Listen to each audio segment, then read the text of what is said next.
যে নারী রান্না করার সময় তিনটি কাজ করবে ওই নারীর কপাল খুলে যাবে। আল্লাহ পাক রব্বুল আলামিন ওই নারীকে সম্পদশালী বানিয়ে দিবেন। আল্লাহ পাক রব্বুল আলামিন ওই নারীর ঘরে বরকত নাজিল করবেন। ওই নারীর ঘরে আল্লাহ পাক রব্বুল আলামিন রহমত নাজিল করবেন। অনেক মা বোনেরা এখন কিন্তু সংসারের ভিতরে সুখ চান, শান্তি চান, ঘরের ভিতরে রহমত চান, বরকত চান।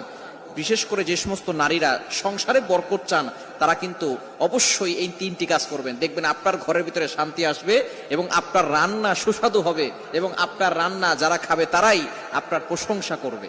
আমরা অনেকেই কিন্তু নিজের প্রশংসা শুনতে চাই এবং অনেকেই আমরা ঘরের ভিতরে বরকত চাই, রহমত চাই। এজন্য আমরা এই তিনটি কাজ করব। নাম্বার ওয়ান, এক নাম্বার হচ্ছে আপনি যখনই রান্নাঘরে প্রবেশ করবেন তখন আপনি সালাম দিবেন। মনে রাখবেন রান্নাঘরে কিন্তু চুলা আছে।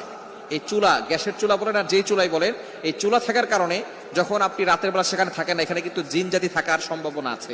এই জন্য যখনই আপনি রান্নাঘরে ঢুকবেন তখনই সর্বপ্রথম এক নাম্বার Likey